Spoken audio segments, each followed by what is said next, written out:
Now there were some present at the same time who told him about the Galileans whose blood Pilate had mixed with their sacrifices. Jesus answered them, "Do you think that these Galileans were worse sinners than all the other Galileans because they suffered such things? I tell you, no, but unless you repent, you will all perish in the same way.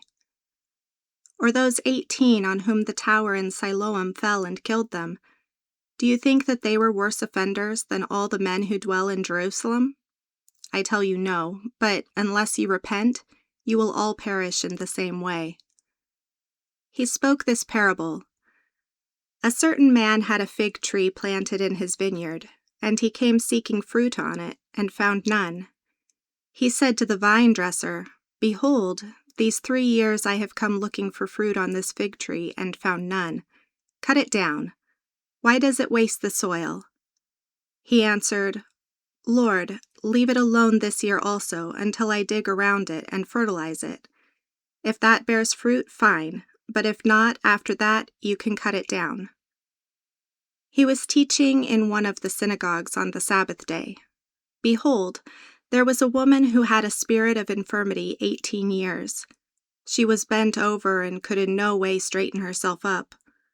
When Jesus saw her, he called to her and said to her, "Woman, you are freed from your infirmity." He laid his hands on her, and immediately she stood up straight and glorified God. The ruler of the synagogue, being indignant because Jesus had healed on the Sabbath, said to the multitude, "There are 6 days in which men ought to work. Therefore come on those days and be healed, and not on the Sabbath day." Therefore the Lord answered him, "You hypocrites! Doesn't each one of you free his ox or his donkey from the stall on the Sabbath and lead him away to water? Ought not this woman, being a daughter of Abraham, whom Satan had bound 18 long years, be freed from this bondage on the Sabbath day?" As he said these things, all his adversaries were disappointed, and all the multitude rejoiced for all the glorious things that were done by him.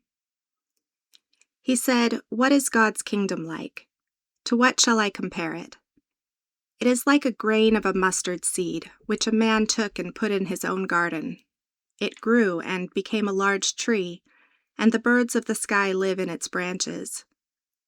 Again he said, "To what shall I compare God's kingdom? It is like yeast, which a woman took and hid in 3 measures of flour, until it was all leavened." He went on his way through cities and villages, teaching and traveling on to Jerusalem. One said to him, "Lord, are they few who are saved?" He said to them, "Strive to enter in by the narrow door, for many, I tell you, will seek to enter in and will not be able.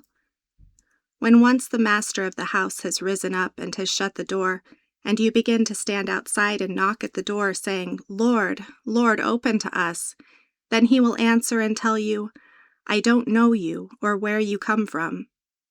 Then you will begin to say, 'We ate and drank in your presence, and you taught in our streets.' He will say, 'I tell you, I don't know where you come from. Depart from me, all you workers of iniquity.' There will be weeping and gnashing of teeth when you see Abraham, Isaac, Jacob, and all the prophets in God's kingdom, and yourselves being thrown outside.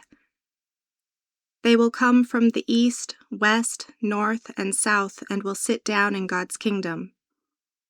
Behold, there are some who are last who will be first, and there are some who are first who will be last." On that same day some Pharisees came, saying to him, "Get out of here and go away, for Herod wants to kill you." He said to them, "Go and tell that fox, 'Behold, I cast out demons and perform cures today and tomorrow, and the 3rd day I complete my mission. Nevertheless, I must go on my way today and tomorrow and the next day, for it can't be that a prophet would perish outside of Jerusalem. Jerusalem, Jerusalem, you who kills the prophets and stones those who are sent to her. How often I wanted to gather your children together, like a hen gathers her own brood under her wings, and you refused. Behold, your house is left to you desolate. I tell you, you will not see me until you say, 'Blessed is he who comes in the name of the Lord,'